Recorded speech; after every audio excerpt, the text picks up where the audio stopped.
seperti itu. Oh iya. Gimana Pak Pendeta? Sudah paham ya Pak Pendeta ya? Ya, udah. Oke, mungkin mohon izin ya Gurunda. Mungkin prolog di antara Muslim dan juga Kristen 3 menit, kemudian saling menjabarkan, kemudian menanggapi, dan selanjutnya mungkin tiktokan ya Bang Juma ya, Gurunda ya. Iya. Oke, kita langsung mulai saja ya karena sudah malam dan saya yakin teman-teman yang di bawah juga sudah menunggu baik dari Muslim maupun Kristen, supaya mudah-mudahan diskusi ini bisa mengedukasi semuanya ya, baik dari pihak Muslim maupun dari pihak Kristen. Kita mulai dari pihak Muslim untuk memaparkan, yaitu dari Gurunda kita Bang Zuma, pemaparan tentang bagaimana penggenapan Taurat ini di Al-Quranul Karim. Silakan Gurunda, waktu 3 menit ya, kita mulai dari sekarang.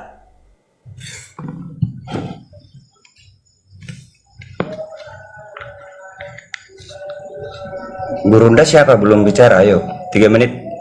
Sorry, maaf. Bang Juma. Saya Iya. bentar. Oke, bentar Gurunda. Bang Juma. Ya, kita mulai ya, silakan Gurunda untuk memaparkan tentang penggenapan Taurat ini. Kita mulai, silakan Gurunda. Ya. Bismillahirrahmanirrahim. Al-Quranul Karim menarasikan sebuah ayat di dalam surah Al-Ahqaf ayat 12. Allah Subhanahu wa taala menjelaskan, bismillahirrahmanirrahim, wa min qablihi kitabu Musa imama wa rahmah.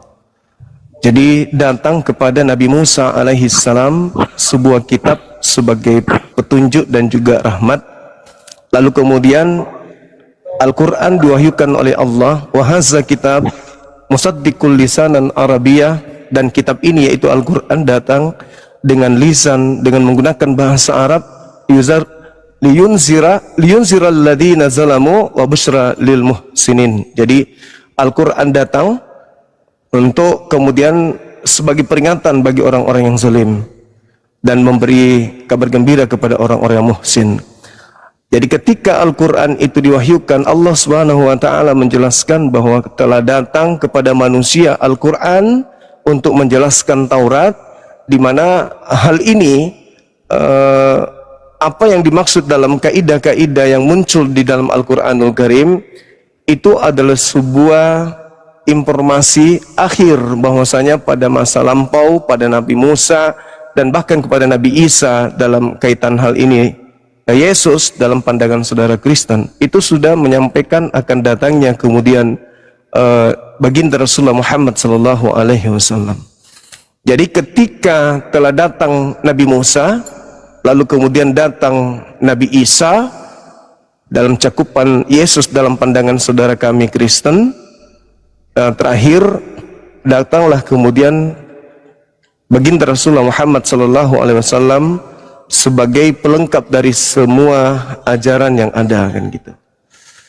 Jadi Nabi Muhammad, lalu kemudian mundur ke belakang Nabi Isa, lalu mundur Nabi Musa alaihissalam, sehingga tidak ada ruang bagi Paulus untuk duduk di sana sebagai pelanjut daripada ajaran Musa, ajaran Isa atau ajaran Yesus. Paulus ini adalah tokoh yang tidak masuk di dalam kategori pembawa pesan kepada manusia untuk sampai kepada keselamatan. Saya kira begitu sebagai pembuka. Maaf saya terganggu dengan telepon anak saya ini. Silakan diambil alih dulu. Oke, Masya Allah. Terima kasih Gurunda. Sekarang prolog dari pihak Kristen yaitu Pak Pendeta. Kita waktu dipersilakan 3 menit dari sekarang. Silakan Pak Pendeta, kita mulai. Baik, terima kasih. Menurut judul ini, penggenapan Taurat itu apakah perjanjian baru atau Al-Quran? Berarti saya harus baca semua Al-Quran. Sebaliknya, saudara-saudara yang Muslim harus baca semua itu perjanjian baru dan mengetahui dulu Taurat itu apa. Apakah semua kita mengerti Taurat di sini? Atau nanti saya akan tanyakan kepada pihak Muslim, Taurat itu apa saja. Jadi saya bisa katakan setelah saya membaca sebagian, mungkin belum semua, sebagian Al-Quran, bahwa sumber-sumber yang diperoleh cara penulisan Al-Quran itu adalah berdasarkan ingatan. Waktu kira-kira abad keempat belum ada tulisan Arab. Di abad ke-7 mulai ada tulisan Arab, tetapi tidak digemari banyak orang karena terlalu banyak orang yang tidak bisa membaca. Di abad ke-7 lah dituliskan itu, mungkin abad ke-6 ya Muhammad ya, abad ke-7 dituliskan. Jadi semua yang ada pernah mereka rekam di dalam pikirannya itu yang dituliskan. Dan asal usulnya itu adalah tulisan Musa 1400 tahun sebelum Yesus lahir. Tahun kira-kira 2500 sebelum Masehi, disitulah Musa menulis. Apa yang ditulis Musa semua itu adalah hukum Taurat. Hukum-hukum Taurat. Hukum Taurat itu sebahagian ditambahi dengan adat istiadat mereka. Sehingga di perjanjian baru ada yang banyak dibuang itu adat istiadat itu. Tidak sesuai dengan adat istiadat surga. Setelah ditelusuri para ahli agama menelusuri bahwa dipilahlah itu mana yang adat istiadat buatan manusia dan mana yang berasal dari Tuhan, sehingga dituliskanlah itu di dalam perjanjian lama. Atau menurut saya sendiri, saya nggak suka pakai perjanjian lama, namanya kitab para nabi, kemudian kitab para rasul. Jadi kitab perjanjian lama itu saya ganti menjadi kitab para nabi, sedangkan perjanjian baru kitab para rasul. Rasul adalah orang yang diajar langsung oleh Yesus. Jadi jelas berkesinambungan mulai dari hukum Taurat yang dicatat Musa secara detail, berkesinambungan kepada ajaran Yesus yang memperbaiki, menyempurnakan hukum Taurat itu.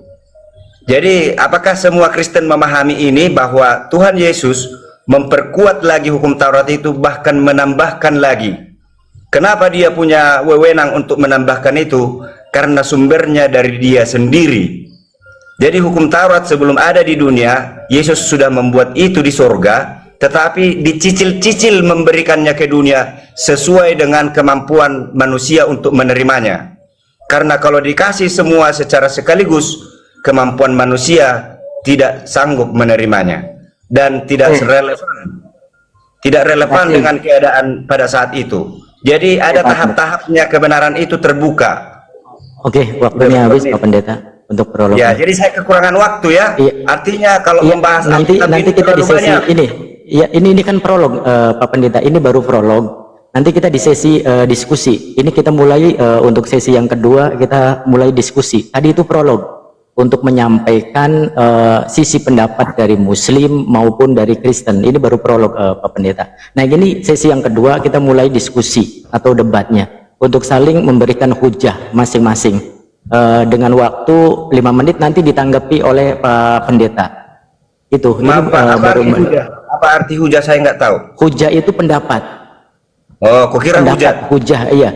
Hujah itu artinya pendapat dan juga argumentasi untuk memberikan tekanan dari dalil-dalil yang ada, baik dalil dari Muslim ke Kristen maupun ke Kristen ke Muslim. Silakan Gurunda, kita mulai dari waktu sekarang, nanti ditanggapi. Silakan Gurunda, dimulai dari sekarang 5 menit. Siap. Bismillahirrahmanirrahim. Al-Quranul Karim menjelaskan dalam surah Al-Muzammil di ayat 15 dan juga 16, di situ dikatakan bahwasanya Allah Subhanahu wa taala mengutus seorang nabi yang sama seperti Nabi Musa alaihissalam. Dikatakan di dalamnya bahwasanya sesungguhnya aku telah mengutus seorang rasul, yaitu Nabi Muhammad, kepada kalian, yang menjadi saksi terhadapmu sebagaimana aku Allah telah mengutus Nabi Musa alaihissalam kepada kaumnya, khususnya kepada Fir'aun. Nah, itu ditemukan data di dalam Ulangan 18. Di situ dikatakan aku akan mengutus seorang nabi yang sama seperti Musa. Kalau di Al-Quran jelas tertulis yang tadi saya katakan, bahwa dalam surah Al-Muzammil ayat 15 ini itu diterangkan bahwasanya Nabi Muhammad diutus sama seperti Nabi Musa diutus kepada kaumnya. Dan nanti mohon penjelasan dari Pak Pendeta yang pasti pakar dalam bidang Bible. Ada nggak kemudian di dalam pengakuan perjanjian baru bahwa Nabi yang sama seperti Musa itu adalah Yesus? Itu yang pertama. Kemudian rangkaian kedua, saya membaca di dalam Yohanes 1 bagaimana Yohanes Pembaptis ini dianggap sebagai Elia. Lalu kemudian Yesus itu dianggap sebagai Kristus atau Mesias. Dan yang terakhir adalah Nabi yang akan datang. Nah, saya ingin mengulas dengan Pak Pendeta, siapa Nabi yang akan datang yang mencakupi semua ajaran para Nabi termasuk ajaran Musa alaihissalam. Ini penting untuk kita kaji lebih dalam. Kenapa? Biar kita tahu bahwa selama ini siapa di antara kita yang hidup di angan-angan, hidup di atas sebuah pondasi yang lemah, ibarat membangun sebuah bangunan di atas pasir. Lemah dan tidak ada harapan untuk dijadikan sebagai jalan menuju kepada keselamatan di akhirat. Nah, saya melihat di dalam kitab Pak Pendeta Yohanes 1, Yesus itu adalah Mesias, Yohanes Pembaptis itu adalah Elia, dan siapa Nabi yang akan datang? Ini penting untuk dikaji. Nabi yang akan datang yang mengajarkan segala hukum-hukum, yang mengajarkan segala keadilan dan penginsafan dunia akan dosa. Nabi ini harus kita cari. Paulus tidak mungkin, karena Bapak sendiri mengatakan, saya nggak mau, saya tidak terbiasa menyebut perjanjian lama. Saya biasa menyebutnya kitab nabi-nabi, dan perjanjian baru saya sebut dengan kitab rasul-rasul, kitab para rasul. Dengan demikian, Anda membatasi bahwa ternyata di perjanjian baru ini tidak mencakup masalah kenabian. Artinya tidak ada nabi setelah Yesus di dalam kaidah-kaidah kekristenan. Nah, sedangkan ada 3 yang ditunggu oleh orang Yahudi. Yang pertama adalah Elia, yang kedua adalah Mesias, dan yang ketiga adalah nabi yang akan datang. Nah, seorang pendeta pasti sudah belajar ini. Saya tidak mengharapkan seorang pendeta yang ganteng seperti ini pun tidak mengerti materi ini. Jadi, dengan datangnya nabi ini, beliaulah yang menyempurnakan segala pengajaran nabi-nabi termasuk Taurat. Saya simpulkan sekali lagi, Yohanes Pembaptis adalah Elia, kemudian Yesus adalah Mesias yang ditunggu, dan nabi yang akan datang. Nabi yang akan datang ini yang kita harus upas tuntas siapa beliau. Dan saya minta pendeta dalam hal ini jujur mengakui. Kenapa? Karena kalau kita lihat di dalam Yohanes 1, Pak, pada keesokan harinya Yohanes melihat Yesus datang, lalu dia mengatakan, lihatlah, ini adalah anak domba Elohim. Tapi sebelum itu, Yohanes ini sendiri itu dikira bahwa dia itu adalah Elia. Nah, di ujung pengajaran Yesus, Yesus menjelaskan bahwa betul Yohanes Pembaptis ini adalah memang Elia. Dan Mesias itu adalah akulah dia. Lalu nabi yang akan datang siapa? Yesus lagi? Oh, itu nggak mungkin. Itu nggak mungkin. Nabi yang akan datang ini yang harus kemudian kita ulas untuk menggenapi Taurat sebagai pengajaran yang datang kepada sekelompok kaum saja. Sedangkan manusia bukan hanya Bani Israel, manusia lain butuh pengajaran yang universal. Demikian. Oke, terima kasih. Ya, terima kasih Bu Runda. Oke, silakan buat Pak Pendeta untuk menanggapi. Silakan dari pertanyaan maupun barangkali ada pertanyaan dari kekristen, silakan. Kami sediakan waktunya selama 5 menit ya Pak Pendeta. Saya riset dulu. Dimulai dari sekarang, silakan Pak Pendeta untuk menanggapinya. Baik, terima kasih. Saya tidak membuang-buang waktu lagi. Taurat saja tidak lengkap di Al-Quran. Bagaimana mereka mau mengetahui kelanjutannya? Hukum Taurat yang mendetail itu ada di dalam Alkitab. 53.000 ayat dibandingkan dengan 6.666 ayat. 6 kali lipat. Jadi di sini di perjanjian lama ini, di kitab para nabi ini, jelas dan rinci semua mengenai Taurat. Bagaimana mempersoalkan kegenapan dari Taurat sedangkan Taurat saja tidak diketahui dengan lengkap? Baik, siapa tahu mereka ingin tahu, saya akan jelaskan.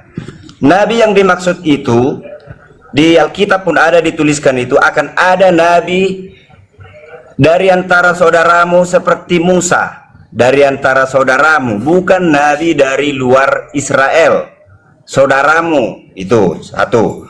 Lalu kemudian hari, dikira ini karena menurut pemaham Al-Quran, dikira ini nabi ini seseorang saja. Bukan, ada banyak lagi Bang Juma. Ada Daud, ada Joshua, ada Daud, ada hakim-hakim. Di sini banyak nabi. Kemudian ada Samuel, kemudian ada Tawarik, ada Ezra, Nehemia, Esther, Ayub, kemudian Yesaya, Yeremia, Yehezkel, Daniel, Hosea, Joel, Amos, Obadya, kemudian Yunus, Mika, dan seterusnya sampai Maliaki. Ada banyak nabi yang menggenapi dari nubuatan itu. Nubuatan artinya dituliskan untuk masa depan. Ada banyak nabi lagi, jadi bukan satu. Setelah dituliskan itu kepada Musa, Musa tuliskan itu, digenapilah itu oleh beberapa nabi, masih banyak. Nah, kemudian saya mau bertanya, apa yang dilakukan Musa mengenai memberikan korban bakaran, korban persembahan, domba disembelih, itu ajaran dari surga. Di Alkitab jelas dikatakan, buatlah seperti apa yang kamu lihat di surga. Buatlah bait kudus terbagi dua, bilik yang maha suci dan bilik yang suci. Maka dipersembahkanlah domba, dibuatlah seperti aturan-aturan dari surga. Persembahkanlah domba itu, sebab dengan cara demikian bisa mengampuni dosa. Tidak ada cara lain untuk mengampuni dosa kecuali persembahan domba. Ini dilakukan sejak zaman Adam jatuh ke dalam dosa. Dilakukan ini, persembahan-persembahan untuk pengampunan dosa ini 4.000 tahun lamanya sampai Yesus lahir. 4.000 tahun lamanya mereka mempersembahkan korban. Jadi mohon maaf, tidak ada di orang-orang tertentu berhenti di situ korban, kecuali setelah Yesus disalibkan tahun 33. Tahun 33 disalibkan, berhentilah korban. Tidak ada lagi. Apa buktinya bahwa berhenti korban? Itu tirai yang di bilik maha suci yang ada di Yerusalem terbelah dua, robek dengan sendirinya. Yang merobek itu adalah malaikat surga, menandakan bahwa tidak perlu lagi kalian melakukan hukum-hukum Taurat, yaitu korban. Korban yang sesungguhnya adalah Yesus Kristus yang telah mati di dalam kayu salib. Jadi 4.000 tahun yang kalian lakukan itu adalah korban bayangan. Inilah korban yang sesungguhnya. Berikutnya setelah Yesus tidak pernah lagi melakukan korban. Jadi Yesus menggenapi hukum Taurat, yaitu mengenai korban-korban sembelihan. Jadi hari Gerafirat di dalam Israel sekali setahun dikumpulkan semua domba-domba yang sudah disembeli itu, darahnya dipercik di dalam tirai di bilik maha suci itu dihapuskan, dicucilah itu semua dalam hari Gerafirat. Artinya disitulah hari penghapusan dosa. Jadi dosa-dosa yang selama setahun sudah dimasukkan di dalam bilik maha suci, dihapuskanlah itu dalam hari Gerafirat.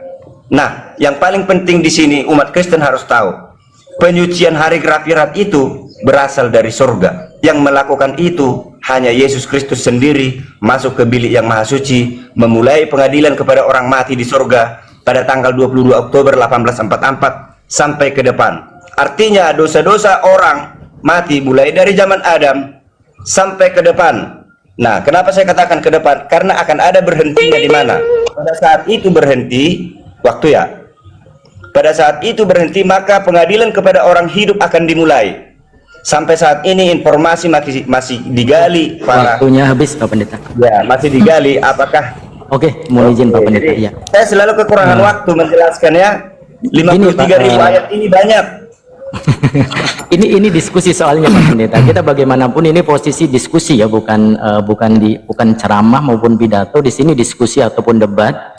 Jadi saya harapkan dari pihak Kristen maupun pihak Muslim ketika menyatakan sesuatu itu dilandasi dengan dalil ya, harus dilandasi dan diperkuat dengan argumentasinya itu dengan dalil. Nah, silakan Bang Juma, kita beri waktu lagi 5 menit. Jadi di sini bukan masalah kurang waktunya Pak Pendeta maupun juga pihak Muslim gitu ya. Harus dengan dalil argumentasinya ya. Dengan dalil dan juga fokus kepada pertanyaan dan juga tema yang ada. Silakan Gurunda, kita persilakan waktunya 5 menit dari sekarang, tanggapan maupun pertanyaan yang tadi. Silakan. Ya. Tadi di awal saya mengatakan bahwasanya adakah di dalam Bible sebagai penggenapan Taurat di mana Yesus itu dikatakan diutus sebagaimana Musa alaihissalam, dan Pak Pendeta tidak menunjukkan data itu. Kalau saya tadi Al-Quran Al-Musawil itu Al-Musawil sudah dikatakan di data nomor 10-nya, 15-nya, bahwasanya Allah mengutus Nabi Muhammad SAW sama seperti Allah mengutus Nabi Musa alaihissalam, dan itu terindikasi Ulangan 18 yang sering kita jadikan sebagai bahan pendiskusian dalam menuturkan sebuah kebenaran. Kemudian di Yohanes 1 yang saya maksud, Pak Pendeta pasti menguasai data itu. Dari data nomor 19 sampai data 21. Bagaimana orang-orang Yahudi mengutus kemudian beberapa imam dan juga orang Lewi datang kepada Yohanes Pembaptis dan bertanya, "Wahai Yohanes Pembaptis, apakah engkau ini adalah Elia?" Yohanes mengatakan, "Bukan." "Kalau begitu, apakah engkau ini adalah Mesias?" Yohanes Pembaptis juga mengatakan, "Bukan." "Apakah engkau Kristus ini?" "Bukan." "Atau jangan-jangan kau adalah nabi yang akan datang itu?" "Bukan juga," katanya.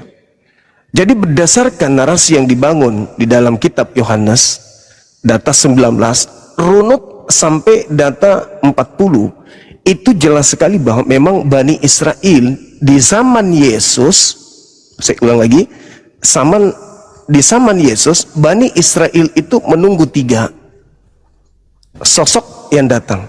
Yang pertama adalah Elia, di mana Yesus menerangkan di dalam Matius bahwa Elia itu adalah Yohanes itu sendiri. Kemudian Kristus itu adalah Yesus itu sendiri. Dan nabi yang akan datang ini, yang Pak Pendeta mohon dijelaskan siapa nabi yang akan datang, karena ternyata nabi itu bukan Yesus. Nah, oleh karena itulah kemudian ketika di dalam Al-Quran dikatakan baginda Rasulullah Muhammad SAW, "Maka Muhammadun aba ahadim min rijalikum walakin Rasulullah wa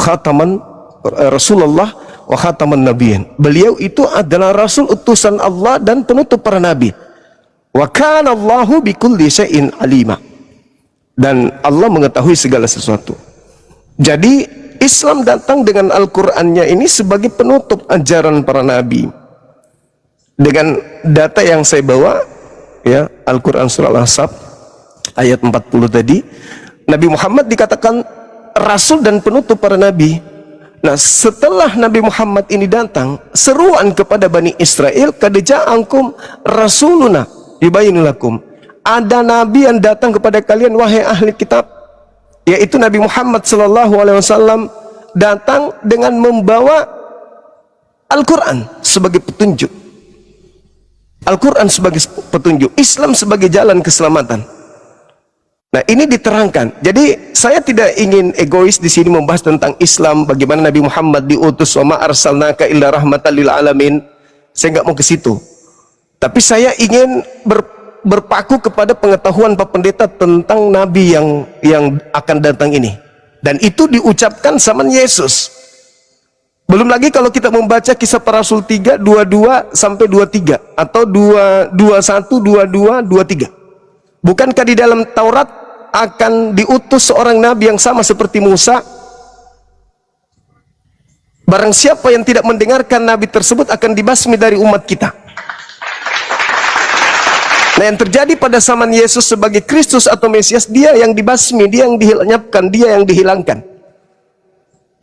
Lalu mana nabi yang ketika ajarannya tidak didengarkan, maka dia akan dilenyapkan? Sebagaimana data yang ada di Ulangan 18, 19, barang siapa yang tidak mendengarkan ucapan yang kuperintahkan kepada nabi tersebut, maka aku akan memintai pertanggungjawab kepadanya. Nah, jadi Pak Pendeta mohon sekali lagi saya katakan, siapa nabi yang akan datang yang melengkapi ajaran Torah? Kalau Bapak masih mengatakan, oh, di kitab kami banyak ayat, Pak, percuma banyak ayat, karena semua dibatalkan oleh Paulus. Demikian.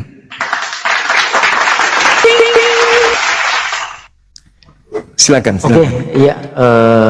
Sekarang penanggapan dan penjawaban dari pihak Kristen. Saya ulangi lagi ya. Jadi diskusi ini fokus pada pertanyaan yang pertama dan diperkuat dengan dalil. Fokus pada pertanyaan, diperkuat dengan dalil. Kalaupun mau memberikan pertanyaan pada pihak lawan sesuai dengan tema yang ada. Saya katakan lagi dengan tema penggenapan Taurat, apakah di Perjanjian Baru ataukah Al-Quranul Karim. Silakan untuk fokus di pertanyaan dan diperkuat dengan dalil. Silakan dimulai Pak Pendeta dari sekarang. Ya. Kegenapan dari hukum Taurat tidak ada di dalam Al-Quran. Yang ada itu di dalam Alkitab, bahwa Yesuslah yang menggenapi semua hukum Taurat. Kenapa? Karena di hukum Taurat upah dosa adalah mati. Kematian domba yang selama 4000 tahun itu hanya bayangan. Kematian yang sesungguhnya adalah makhluk surga turun ke bumi menjadi manusia dan mati tanpa dosa sampai di akhir hidupnya, dan dia bangkit lalu diangkat ke surga, dan dia berjanji akan datang lagi menyelesaikan semua pengadilan di dunia. Mengenai Yohanes 1 ayat 19, dan inilah kesaksian Yohanes ketika orang Yahudi dari Yerusalem mengutus beberapa imam dan orang Lewi kepadanya untuk menanyakan dia, siapakah engkau? Itu tadi yang Bang Jumaya. Iya. Ini pertanyaan kepada siapa Bang Juma? Kepada Yohanes Pembaptis. Iya, Yohanes Pembaptis yang ditanya ya. Iya. Dia mengaku dan tidak berdusta, katanya, aku bukan Mesias. Lalu mereka bertanya kepadanya, kalau begitu siapakah engkau? Elia? Dan ia menjawab, bukan. Engkau nabi yang akan datang? Dia menjawab, bukan. Ayat 22. Maka kata mereka kepadanya, siapakah engkau? Sebab kami harus memberi jawab kepada mereka yang mengutus kami. Jadi ada yang mengutus mereka yang bertanya ini. Apakah katamu tentang dirimu sendiri? Jawabnya, inilah jawaban Yohanes kepada mereka. Akulah suara yang berseru-seru di padang gurun, luruskanlah jalan Tuhan. Seperti yang telah dikatakan Nabi Yesaya. Jadi Yesaya sekitar 1400 tahun sebelumnya, sebelum kejadian ini, sudah menuliskan ada suara yang berseru-seru di padang gurun. Suara itu adalah Yohanes Pembaptis. Jadi Yohanes Pembaptis menyebut dirinya ada suara yang berseru-seru, itulah dirinya. Yesaya sudah menuliskan tentang saya, itu maksudnya. 24. Dan di antara orang-orang yang diutus itu ada beberapa orang Farisi. Mereka bertanya kepadanya, katanya, mengapakah engkau membaptis, jikalau engkau bukan Mesias, bukan Elia, dan bukan Nabi yang akan datang? Yohanes menjawab mereka, katanya, aku membaptis dengan air, tetapi di tengah-tengah kamu berdiri dia yang tidak kamu kenal. Siapa ini kira-kira? Yesus. Cuma tahu nggak? Iya, berdiri dia di situ. Ya. Jadi nggak pamer dia kehebatannya, dia seolah-olah orang awam gitu. Oke. Yaitu dia yang datang kemudian daripadaku, membuka tali kasutnya pun aku tidak layak. Maksudnya sangat hormat dia, sangat besar, aku ini kecil dibanding dia. Iya. Hal yang terjadi di Betania yang di seberang sungai Yordan, di mana Yohanes membaptis Yesus. Jadi Yohanes yang membaptis Yesus, Yohanes bersaksi bahwa membuka tali kasutnya pun dia tidak layak. Nah, kalau aku membaptis dengan air, tetapi dia nanti akan membaptis dengan roh. Apa mau bukti Yesus membaptis dengan roh? Nanti setelah datang kedua kalinya Pak Pendeta, bukan sekarang. Sebelum datang kedua kali sudah membaptis dengan roh. Boleh, silakan Ada ditunjukkan. syaratnya. Silakan. Nah, umat Kristen perlu tahu ini. Ada yang dalilnya di bertanya mana? begini. Silakan, Apakah Pak Pendeta. maksudnya dibaptis dengan roh dan api? Mereka tidak paham ini. Yang dibaptis dengan roh dengan api adalah mereka-mereka yang sudah dibaptis oleh Yesus sendiri dan tidak akan berdosa lagi seumur hidupnya sampai mati. Siapakah itu? Ke-12 rasul itu Mungkin ada yang bersama mereka. Yesus. Kemudian tunggu dulu, ada yang bersama mereka. Waktu mereka ini ditinggalkan oleh Yesus di Bukit Zaitun, Yesus terangkat ke surga. Malaikat mengatakan, mengapa kamu masih terdiam tercengang di sini? Kau melihat Yesus itu terangkat seperti itu juga, dia nanti akan turun di tempat ini juga.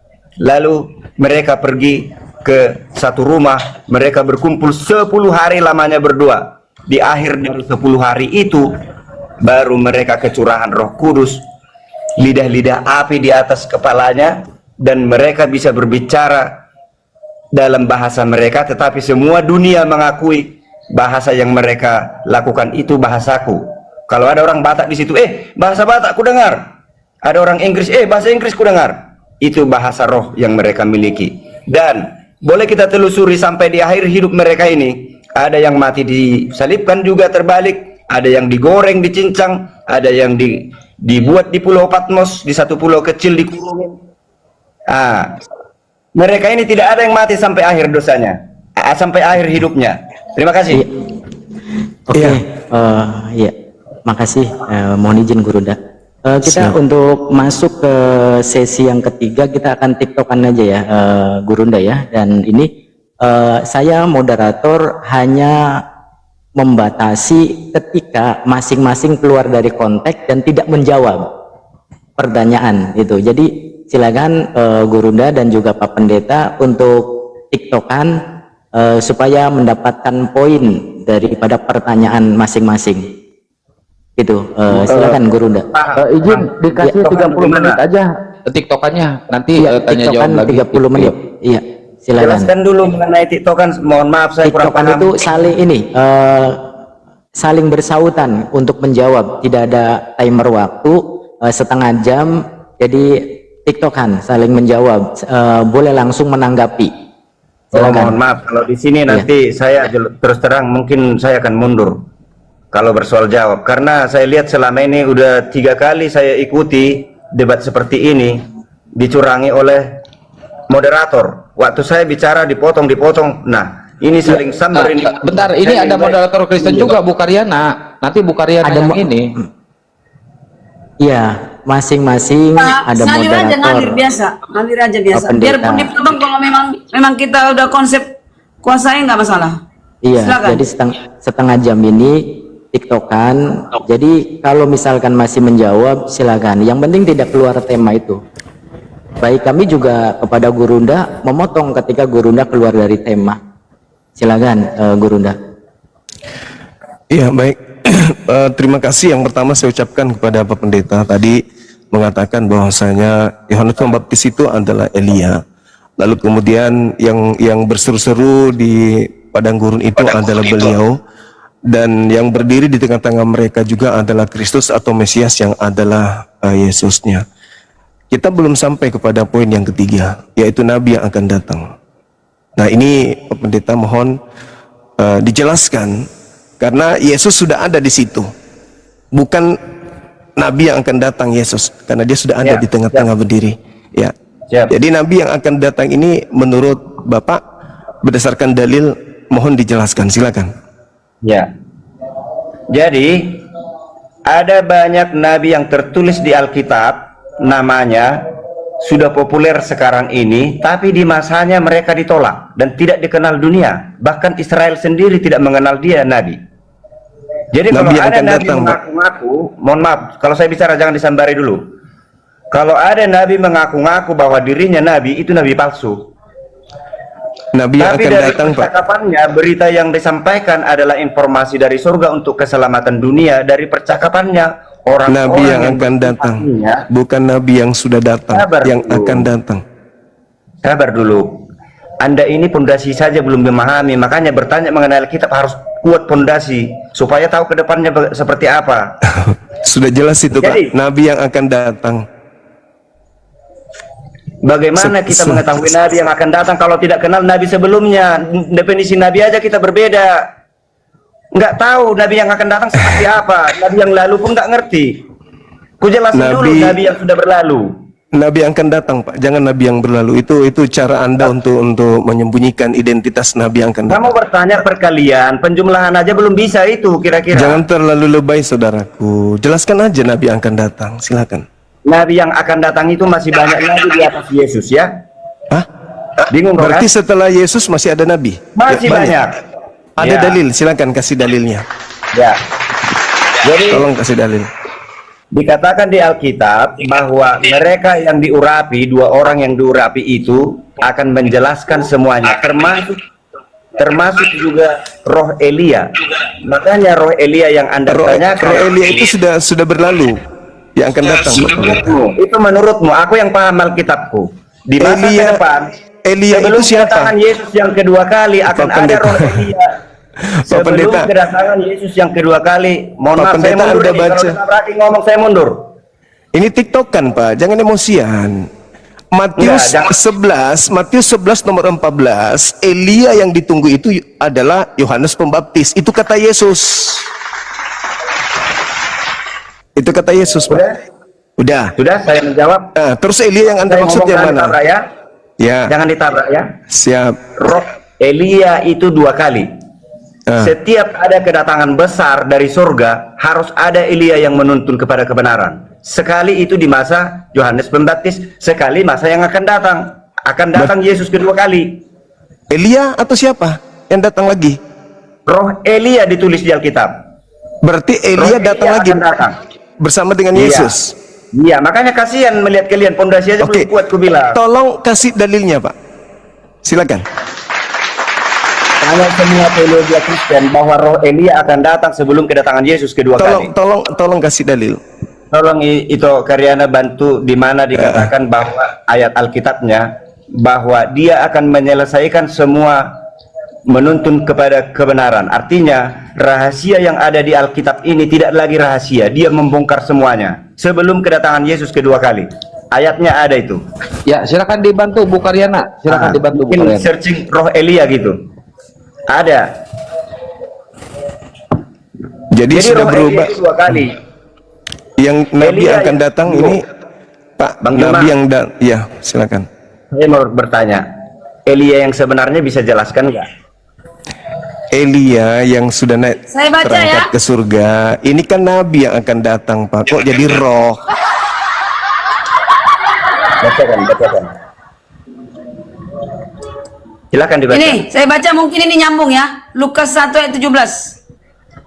Dan ia akan berjalan mendahului Tuhan dan roh dan kuasa Elia untuk membuat hati bapak-bapak berbalik kepada anak-anaknya dan hati orang-orang durhaka kepada pikiran orang-orang benar, dan dengan demikian menyiapkan bagi Tuhan suatu umat yang layak baginya. Kuasa Elia ada padanya, bukan Elia yang lama, tapi kuasa Elia itu. Yang akan datang. Pertanyaanku, Bang Juma, jelaskan dulu kuasa Elia yang pernah terjadi di bumi. Pak Kalau kau mengerti Pendeta, hukum Taurat. Pak Pendeta, Elia itu sudah pernah datang dan terangkat ke langit. Oke. Yesus juga pernah bertemu dengan Elia di atas bukit bersama Yakobus dan 1 orang lagi muridnya. Tapi Nabi yang akan datang, Pak. Nabi, bukan roh. Bang Juma, coba jelaskan apa yang istimewa dengan Elia sehingga Elia sampai 2 kali akan datang di zaman Yesus dan di zaman kedatangannya kedua kali. Elia yang lama itu seperti apa? Tolong jelaskan. Elia sudah pernah datang, Pak. Diterangkan di kitab Raja-Raja itu sudah pernah datang Elianya. Oke, Ada di Al-Quran nggak dijelaskan? Pak. Ini Ada nggak Nabi di yang Al-Quran dijelaskan mengenai Nabi Elia? yang akan datang, Nabi yang akan datang. Jangan lari ke roh, jangan datang ke Elia. Masa Bapak mengatakan bahwa 2 kali datang Elia, baru Yesus juga 2 kali? Berarti bukan cuma Yesus yang datang kedua kali dong kalau begitu. Kita jangan Bang Juma jadi tidak akan paham, nanti ku jelasin pun tidak akan paham kalau iya, tidak silakan, tahu sejarahnya. silakan saudaraku, silakan Anda jelaskan seorang nabi. Kalau nabi itu manusia, Pak, bukan roh saja. Seorang nabi, dan itu akan datang bukan zaman Yesus, karena Yesus itu adalah Mesias Kristus, dan Elia di situ adalah Yohanes Pembaptis. Ini tokoh yang satu ini, nabi akan datang itu yang mana? Jangan bingung loh. Jadi kasihan saya melihat. Kenapa? Saya pun kasihan melihat Bapak. Sejarahnya Elia yang asli pun tidak paham. Tidak perlu. Apa yang istimewa dengan Elia? Tidak Kenapa perlu, harus Pak. pakai Elia mau datang Yohanes Yesus? Yohanes 1 data 19:21 bahkan sampai kepada Yohanes membaptis Yesus pun kita sudah uraikan, Bapak yang menguraikan tadi kan. Nah, yang ditanya di sini Nabi akan datang itu siapa? Saya balik tanya. Saya tidak akan jelaskan perkalian kalau belum paham penjumlahan. Jangan terlalu lebay. Jangan menutupi kelemahan dengan bahasa-bahasa Hal yang tinggi. mendasar aja belum bisa. Saya cuma minta Nabi yang akan datang diterangkan berdasarkan dalil itu mana komitmen Anda untuk menjelaskan itu mana? Itu mana? Ini saya belum bertanya yang berat-berat, Pak. Masih bertanya yang Berdasarkan sederhana. Al-Quran, apa yang terhubung dengan nama Elia? Tolong jelaskan. Tidak Bukan ada berdasarkan hubungannya, Alkitab. Berdasarkan sahabatku, Al-Quran. saudaraku. Tidak ada hubungannya. Kalau di Al-Quran Muhammad dikatakan Rasul wa khataman nabiyyin, penutup para nabi, titik. Gak perlu lagi kita membelokkan kasus ini. Oh, kenapa Elia? Nanti lari lagi nanti menjelaskan yang lain. No. Kita mencari nabi yang akan datang. Bersyukur Bapak saya jadikan referensi kitabnya untuk menelaah ini.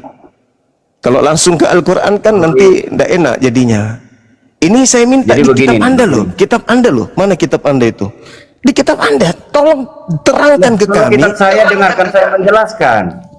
Dari tadi saya tunggu. Tapi Anda Elia. Kenapa Elia? Ada apa dengan Elia? Nah, tadi udah dibacakan Silakan. oleh Karyana Silakan, bahwa kuasa Elia yang dahulu itu akan muncul di zaman Yesus dan akan muncul di zaman kedatangannya yang kedua kali. Emang ada apa dengan Elia? Kenapa harus Elia dibuat? Kenapa nggak roh Musa? Atau Nabi roh yang akan Muhammad datang, misalnya? Pak. Bukan roh yang datang. Nabi. Yang tertulis di Alkitab kami kuasa Elia. Yang Jangan tertulis paksa, di ya. kitab saudara Yohanes 1 itu adalah Nabi. Jangan lari, Pak. Jangan lari. Jangan menyembunyikan Saya identitas. baca ulang kalau begitu. Iya, Memang Anda silakan. ini susah. Saya baca ulang. Iya, silakan Pak, silakan. Saya menghargai. Satu ayat 19. Ya, sambil Coba, di coba. layar teman-teman biar komalnya kuat, agak goyang nih ya, lopornya digas. Yuk. Dan inilah kesaksian Yohanes ketika orang Yahudi dari Yerusalem mengutus beberapa imam orang Lewi kepadanya untuk menanyakan dia, siapakah engkau? Ia mengaku dan tidak berdusta. Katanya, aku bukan Mesias. Lalu mereka bertanya kepadanya, kalau begitu siapakah engkau? Elia? Dan ia menjawab, bukan. Engkaukah nabi yang akan datang? Dan ia menjawab, bukan. Maka katanya kepadanya, siapakah engkau? Sampai selesai ku baca nanti nggak ada di sini Nabi Elia ditulis. Iya memang nggak ada, karena memang bukan Elia yang datang, Pak. Karena yang dimaksud Elia oleh Yesus sendiri di dalam Matius 11:14 itu Elia sama dengan Yohanes Pembaptis. Nah, yang sekarang yang kita cari ini adalah Nabi yang akan datang. Bapak membaca.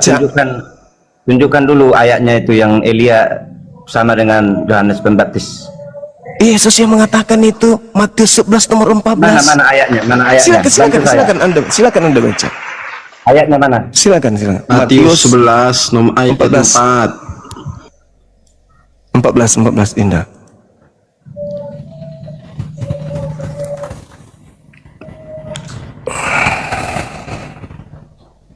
Gerah saya mau mandi. Bahkan Yesus mengatakan sendiri dengan lisannya bahwa Elia yang dimaksud itu adalah Yohanes Pembaptis di Matius 17 nomor 10 sampai nomor 12. Matius 14 ya? 11 nomor 14. Itu perkataan 11 nomor Yesus. 14. Saya baca.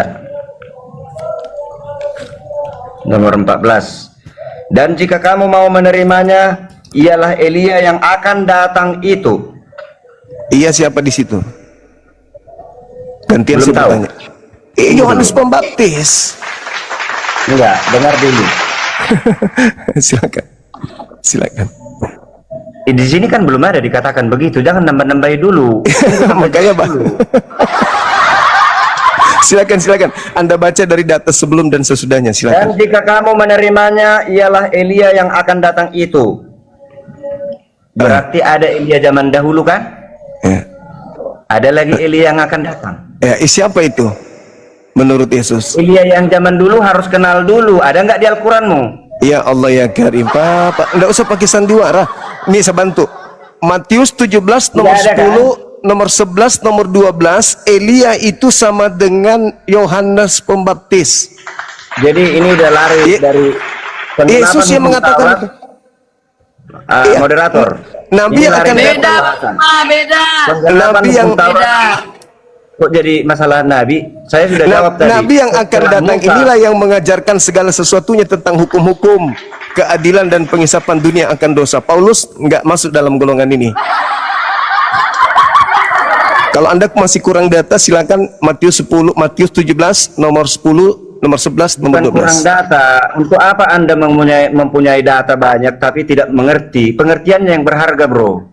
Ya justru karena itu saudaraku, saya minta Anda mengerti. Anda yang tidak Ada orang ngerti. betul jadi hafal tapi nggak tahu artinya. Kalau tidak menghafal, bagaimana mau paham? Saya pengertiannya, bro. Iya, kalau pengertian Ayatnya berarti nggak coba saya coba ingat-ingat. coba Matius 11 nomor 14 itu dia di situ siapa? Saya baca. Coba Dan silakan. jika kamu menerimanya, mau menerimanya, ialah Elia yang akan datang. Itu ada di situ Nabi dibuat. Nabinya Tambahin. nabinya bukan itu maksudnya. Bapak kan mengatakan Dulu, bahwa apa yang tertulis aja dulu turutin. Apa yang tertulis? Apa perlu kubaca yang lain? kan ada 3 Pak Pendeta. Yang pertama adalah Elia, yang kedua adalah Mesias Kristus, yang ketiga Nabi yang akan datang. Ini lari Elia, dari pokok bahasan loh. Penggenapan hukum Taurat. penggenapannya ini ketahuan siapa Nabi yang Tadi akan sudah datang. dijawab. Itulah yang menggenapi, itulah yang menjelaskan Torah.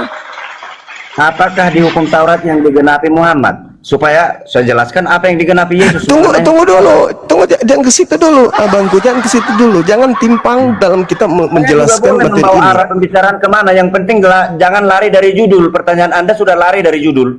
Enggak, masalahnya Taurat itu kan sudah dijelaskan tuh di dalam Al-Quran, surah Al-Ahqaf Ya, ayat 12 kan gitu. Menghabiskan energi seperti ini bicara kalau moderator tidak jujur. Kenapa? Moderator tadi lari dari pokok bahasan out.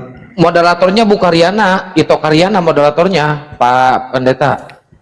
Tadi moderator bukan suara Karyana aku dengar. Karyana sama Gus Miftah berdua. Gus Miftah itu Iya, bagian ini lain. mohon izin. Tolong. Ya, mohon izin saya motong. Kalau Ini lari Pak dari Pendeta, penggenapan Guru hukum Taurat mohon itu, izin. apakah perjanjian baru atau Quran? Mohon izin. Ya, mohon izin Pak Pendeta. Yang menggenapi Modera- itu Nabi yang akan datang, Pak Pendeta.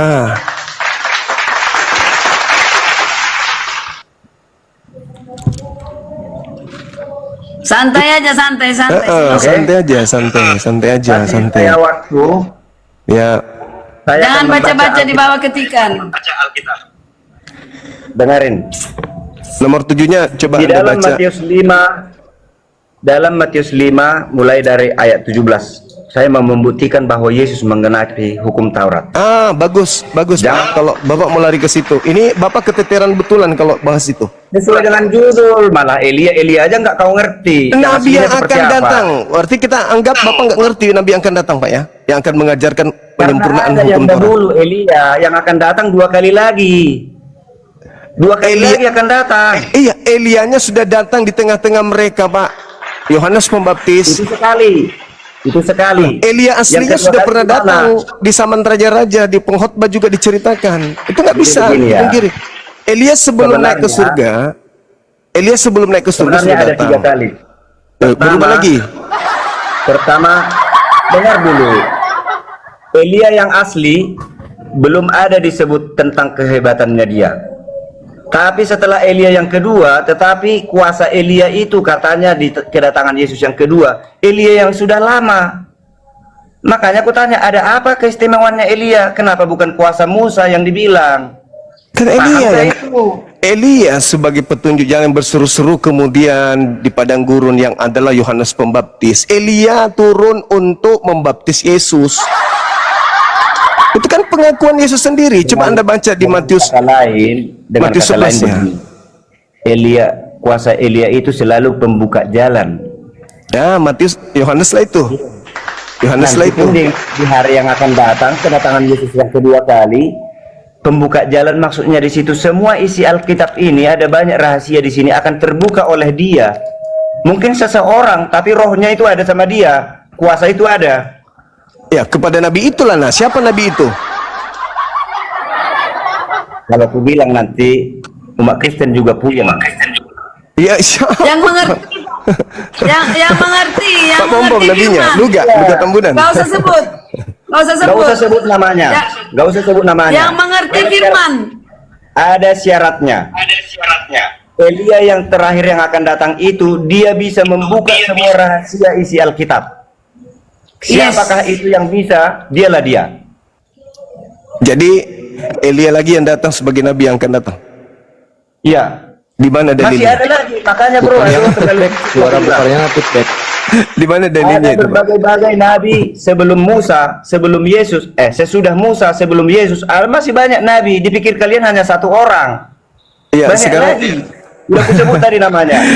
seorang nabi yang akan datang itu cuma seorang aja, Pak, bukan 2 atau 3. Kan versimu, versi Al-Quran. Loh, orang Yahudi Jadi kamu yang sekarang- jadi acuan itu orang Yahudi. Maaf bro, kamu ini sekarang berdiri 2 kaki, kakimu satu di Al-Quran, satu di Alkitab. Ya, saya kau berdiskusi buatlah dengan pertanyaan berdasarkan Al-Quran. Saya menanyakan diskusi Alkitab. dengan Pak Pendeta, Enggak, di awal pembukaan tadi saya sudah menutup pembukaan dan penutup bahwa nabi penutup yang mengajarkan kemudian segala hukum-hukum keadilan dan pengisapan dosa itu adalah Nabi Muhammad. Nah, saya ingin membantu Bapak untuk menolak itu.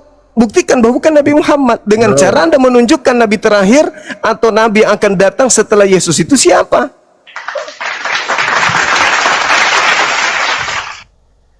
Kan Yesus menerangkan di Matius 11 nomor 7. Di situ diterangkan bahwasanya Yesus menjelaskan tentang Yohanes Pembaptis. Nah, ternyata Yohanes Pembaptis diurai oleh Yesus. Diurai oleh Yesus bahwa Yohanes Pembaptis itu adalah Elia. Nah, Elia adalah Yohanes Pembaptis. Yesus adalah Mesias. Nabi yang akan datang ini siapa? Masa Elia lagi, Pak? Kekeliruanmu ada 2, bahkan 3 kekeliruanmu. Silakan. Elia yang pertama kamu tidak tahu, Elia yang kedua kamu tahu, itulah Yohanes. Elia yang ketiga akan datang lagi juga nggak tahu. Saya mau jelaskan, harus paham dulu Elia yang pertama, yang aslinya. Silakan. Kuasanya itu yang datang kepada Yohanes, kuasanya itu yang datang kepada yang akan datang. Jadi Ya, ada terserah. 2 kali nanti roh Elia. Itu Terserah, dia. Pak. Kristen tahu itu, kalau itu semua tahu Kristen. Ada lagi Abang roh ini- Elia yang akan datang. Abang sebelum ini pernah kedatangan nggak? Yesus. Pernah nggak mengetahui atau mempelajari bahwa pada zaman Yesus di situ ada Yohanes Pembaptis, di situ juga ada Elia yang asli datang? Nggak ada itu, nggak ada itu. Nggak ada. Kalau ada Nggak gimana? ada. Kalau ada Anda gimana, Bang? keliru. Kalau Anda ada keliru. gimana? Kalau ada, Tunjukkan, buktikan. Tidak ada itu di Silakan. Alkitab. silakan Anda baca Matius 17 nomor 1 sampai 13. Silakan Anda baca Markus 9 nomor 2 sampai nomor 13. Yang lain silakan simak. Silakan. Coba dengarin. Ya, Kristen silakan, Pak. yang mana yang mengakui ada 2 kali datang Elia, yang pertama itu datang lagi dia? Bukan. Tidak Silakan, ada Pak, Kristen baca. yang mengakui itu. Silakan aja baca Markus berapa? 9. Markus 9 Markus nomor berapa, 2 Bang Imam? sampai nomor 13. Silakan. Dibaca, Oke. dibaca. Silakan. Saya silakan. baca. Judulnya Yesus dimuliakan di atas gunung. Ingat ya, ini Ya, saya Markus kasih 9. ya, ada 3 kitab Anda yang mencatat itu, Markus, kemudian Matius, kemudian Lukas, ada Ya. 3. Itu Silakan. penglihatannya 3 murid Yesus itu. Ada Elia hidup di sorga. Silakan Anda baca, silakan Anda. baca. Baca itu. Silakan. Baca. Oke. Mulai 2 ya. Iya. 2. 6 hari kemudian Yesus membawa Petrus, Yakobus dan Yohanes bersama-sama 3 murid. dengan mereka. Ia naik ke sebuah gunung yang tinggi. Di situ mereka sendirian saja. Lalu Yesus berubah rupa di depan mata mereka. 3. Stop. Dan Stop dulu, pakaiannya sangat putih berkilat-kilat. Tidak ada seorang pun di dunia ini yang dapat melantang pakaian seperti itu. Mengelantang. 4. Maka Stop dulu, nampaklah stop dulu. kepada mereka Elia bersama dengan Musa. Dulu. Keduanya sudah berbicara dengan Yesus. Gimana, Pak? Lanjut. Gimana? dengarkan saya itu. Lanjut. Saya mau jelaskan apa limit saya ya. Gimana? Enggak, suara Bu Karyana yang feedback, suaranya mantul Bu Karyana. Dibenerin dulu Bu Karyana. Biar enak. Oke, lanjut. Saya jelaskan ayat itu, tunggu dulu. Iya, silakan. Jadi Yesus setelah lahir dia ke dunia jadi manusia biasa, ada murid-muridnya, diseleksilah di antara muridnya ini hanya 3 yang boleh melihat kemuliaannya. Yakobus, Yohanes, dan Petrus. Ya. Yesus menunjukkan kemuliaannya karena kalau dalam keadaan langsung ditunjukkan kemuliaannya maka manusia dosa akan mati semua. Nah, jadi Yesus menunjukkan dengan cara mimpi.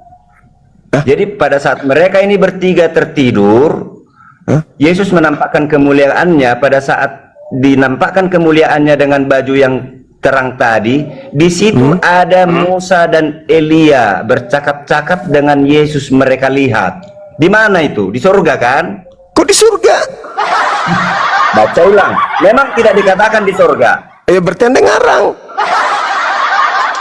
Jangan ngarang, Pak. Kitab Anda Lukas 9 nomor 28 36. Matius 17 nomor 1 sampai 13. Markus 9 2 sampai 13. Ini membuktikan Bang Juma sebentar. Enggak ada tidur, enggak ada mimpi, enggak ada surga. Jangan ngadi-ngadi dong. Aduh, Pak Pendeta ini gimana sih? Saya mendahului. Kan dikatakan di sini tidak seorang pun di dunia ini yang dapat mengelantang pakaian seperti itu. Enggak ada di dunia ini. Ya, ini di mana? Ya, berarti itu di neraka surga. terlantang. Bukan surga, bukan berarti ketika dikatakan tidak ada seorang pun yang tampan seperti Bang Suma di bumi ini. Berarti saya di surga gitu. Jangan Itu bukti Musa dan Elia jangan pakai bahasa-bahasa bercakap-cakap di ini, surga. jangan pakai bahasa-bahasa aneh gitu loh. Jangan. Dan tampaklah 2 orang berbicara dengan dia, yaitu Musa dan Elia. Saya mau tanya Bang Juma. Apalagi, Pak? Mau tanya Bang Juma. Iya. Elia dan Musa itu di mana sekarang? Ya Allah ya Karim. Ya Surga. Allah Di ya, dalam kubur atau di surga? Jawab. ya Allah ya Karim. Katanya Pak Pendeta Elia bakal datang. Datang di mana? Di bumi kan? Ngapain lagi bahas itu, Pak? Kalau nggak sanggup, boleh. Kok Anda Di mana Bang Juma? Di mana Elia? Terlalu jauh. Kasihan saya lihat. Nggak ngerti. Pak Pendeta ini. Jadi ini membuktikan kepada yang 3 murid itu bahwa Yesus itu sedang berada di surga karena mereka tahu Elia sudah di surga. Mereka tahu Musa sudah di surga. Aduh, ngapain naik ke gunung? Boleh saya tanggapi, boleh? Boleh. Ya silakan Pak Pendeta, Anda sanggup, Oke. silakan. 4. Enggak, udah pas dia bilang. Maka nampaklah kepada mereka Elia bersama dengan Musa. Nampak. Keduanya sedang berbicara dengan Yesus. Yesus di mana saat itu? Apakah Musa? Yesus di mana? Kapan Yesus bertemu dengan Musa kalau nggak di surga? Iya, itu datang di situ. Makanya Pak Pendeta. Kasihan banget deh lo. Itu di dalam mimpi bertiga bermimpi. Di mana dikatakan mimpi di Baca sana? ayat berikutnya, baca ayat berikutnya. Coba silakan Anda baca, silakan. Ya. Nah, silakan. Oke, saya baca 5. Kata Petrus kepada Yesus, Rabi, betapa bahagianya kami berada di tempat ini, di surga maksudnya. Baiklah kami dirikan 3 kemah, 1 untuk engkau, 1 untuk Musa, dan 1 untuk Elia. Ini dalam mimpi Petrus ya.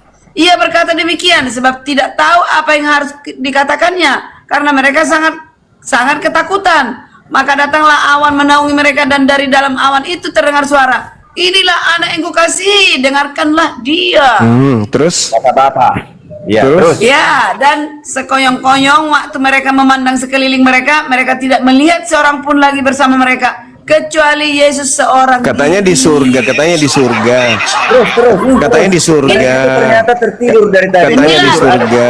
9, stop. Katanya Pada di waktu surga. mereka turun dari gunung itu, Yesus berpesan kepada mereka supaya mereka jangan menceritakan kepada seorang pun yang telah melihat itu, ya, sebelum anak manusia bangkit dari antara orang mati. Ya, mereka memegang pesan tadi sambil mempersoalkan di antara mereka yang apa dimaksud dengan bangkit dari antara orang mati. Mereka nggak mengerti. Lalu mereka bertanya kepada, mengapa ahli-ahli Taurat berkata bahwa Elia harus datang dahulu? Elia sudah datang 12. dahulu. Jawab Habis Yesus, itu memang Elia Mesias. akan datang dahulu dan memuliakan segala sesuatu. Hanya bagaimanakah dengan yang ada tertulis mengenai anak manusia, bahwa ia akan banyak menderita dan akan dihinakan. Terus Nabi Sampai akan 12 datang. saja ya. Iya. Terus Ya, Nabi 13. akan datang. Tetapi aku berkata kepadamu, memang Elia sudah datang dan orang memperlakukan dia menurut kehendak mereka, sesuai dengan yang ada tertulis tentang dia. Oke. Oke? Sudah ada Elia kan? Udah nampak Elia, udah nampak Yohanes Pembaptis, udah nampak Kristus.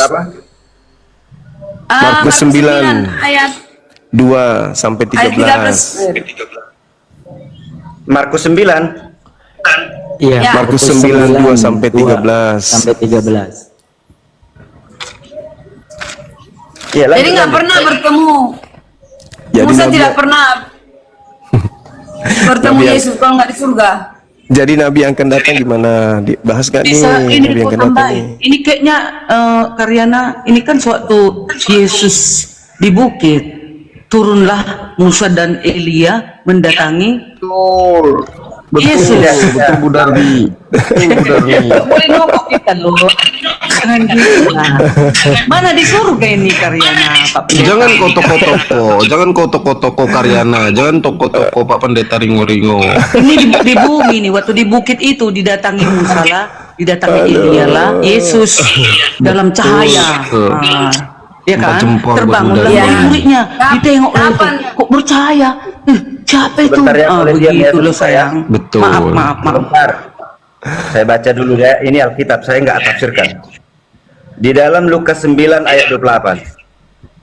Kira-kira 8 hari sesudah segala pengajaran itu, Yesus membawa Petrus 1, Yohanes 2, Yakobus lalu naik ke atas gunung untuk berdoa. Ayat 29. Ketika ia sedang berdoa, rupa wajahnya berubah dan pakaiannya menjadi putih berkilau-kilau. Di waktu berdoa ya.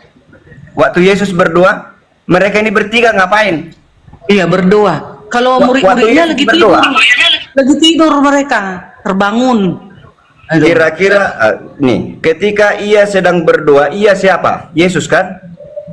Rupa wajahnya Besar. berubah dan pakaiannya menjadi putih berkilau-kilau. Dilihat oleh bertiga. Tiga-tiganya. Iya. Iya. Muridnya itu. Dan tampaklah dua orang berbicara dengan dia, yaitu Musa dan Elia. Dilihat oleh Oleh yang tiga orang. ya. Keduanya menampakkan diri, Musa dan Elia. Yes. Maksudnya keduanya menampakkan diri dalam kemuliaan dan berbicara Iya. tentang Kan tujuan datang ke bukit itu, kepergiannya. bukan di surga itu. Di bukit Bentar itu kan? dulu. Bukan. Sorry ya. Bukan di Terus kan surga. nggak akan keluar saya. Perlihatkan. Bukan di surga Pak Pendeta. Diteruskan dulu atau saya keluar? Kok ejakulasi dini Teruskan, teruskan. namanya, cepat kali Dulu keluar. ya, iya gitu. Kalian harus penasaran.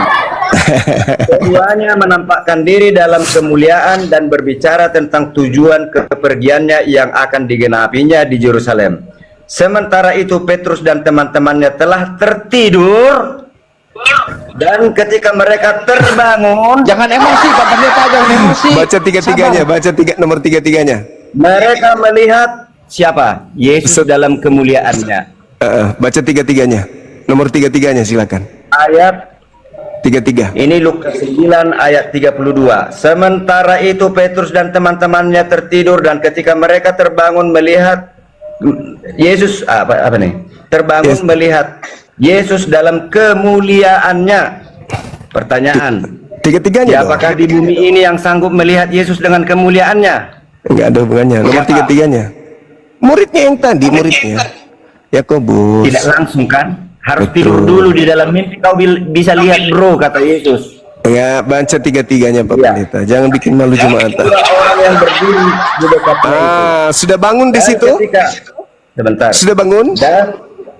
Dan sabar. Tiga. Dan ketika kedua orang itu hendak meninggalkan Yesus, Petrus berkata kepadanya, Sudah nggak mimpi, udah tidur lagi kan? udah sadar nih. Iya udah sadar. Udah sadar. Iya, iya. Ya.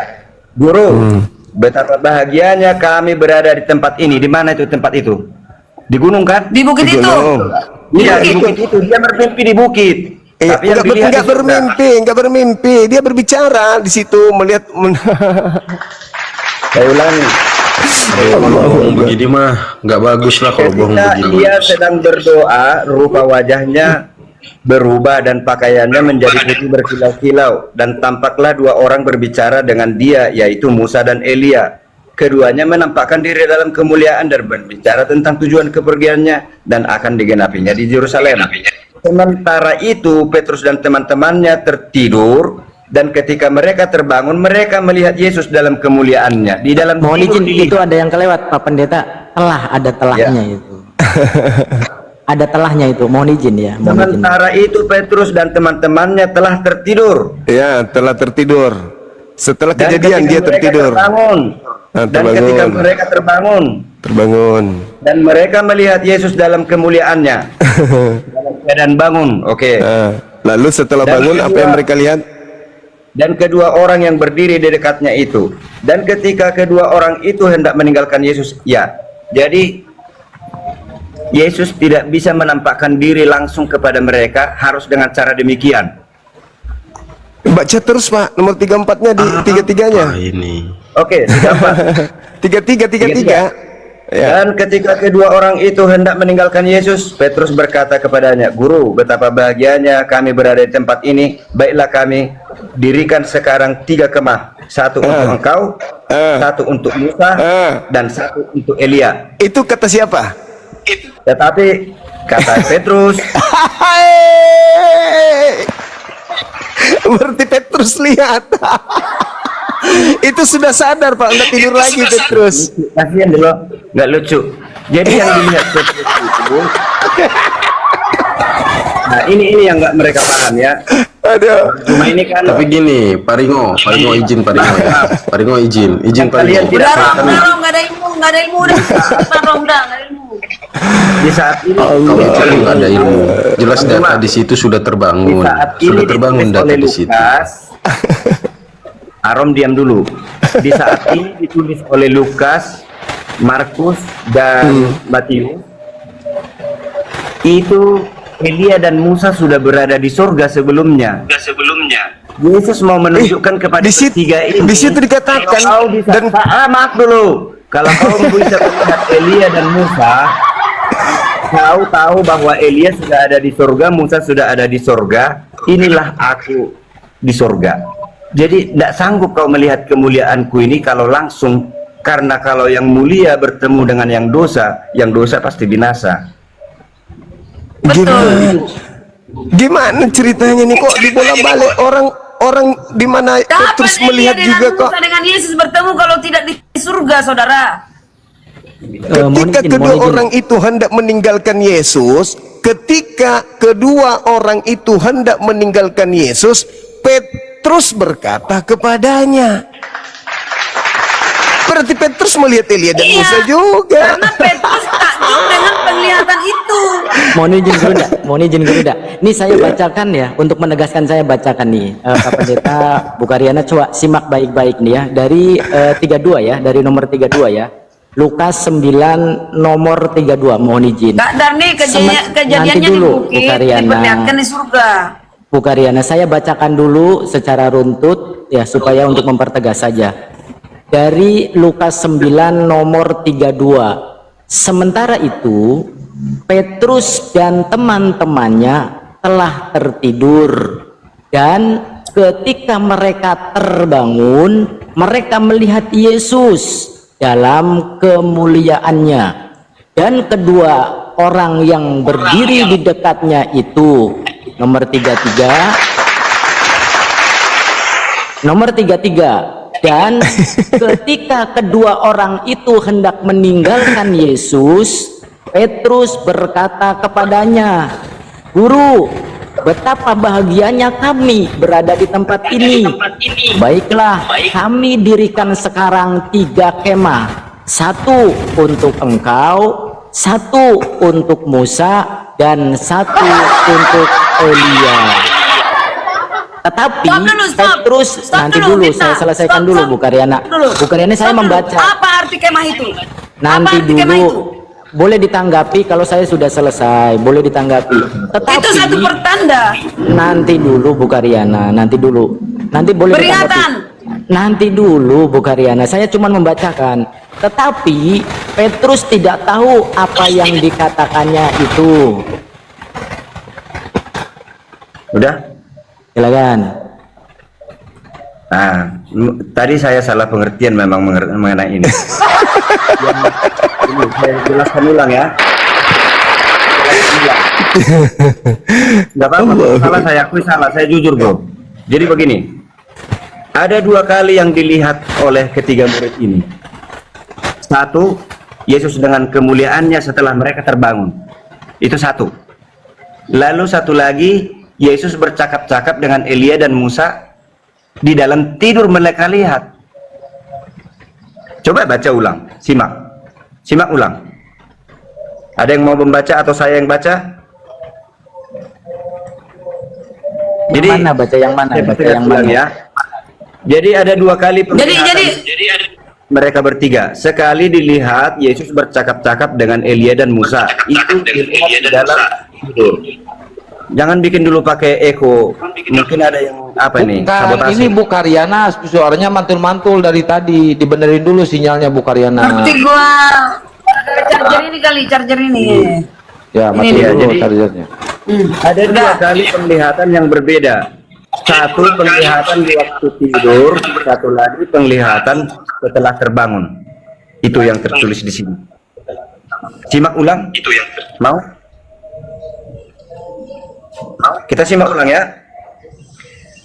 Dan tampak di atasnya, ketika ia sedang berdoa, siapa ini? Yesus. Rupa wajahnya berubah dan pakaiannya menjadi putih berkilau-kilauan. 30. Dan tampaklah dua orang berbicara dengan dia, yaitu Musa dan Elia. Kita tidak tahu yang tiga itu dalam keadaan seperti apa. Nggak tahu.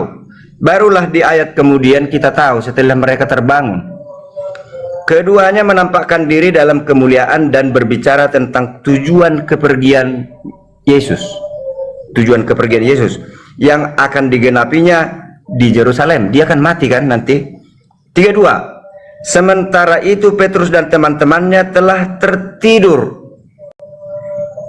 Maksudnya cerita yang tadi itu, yang tiga orang ini dalam keadaan tidur, lalu dijelaskan lagi setelah bangun apa yang mereka lihat. Dan ketika mereka terbangun, mereka melihat Yesus dengan kemuliaannya. Jadi masih ada sisa-sisa dari mimpinya itu, nyata Yesus dengan kemuliaannya dilihat setelah mereka terbangun. Jelas ya? Oke, selesai mengenai itu. Saya baca bahwa Yesus menggenapi hukum Taurat. Di dalam Matius 5 ayat 17.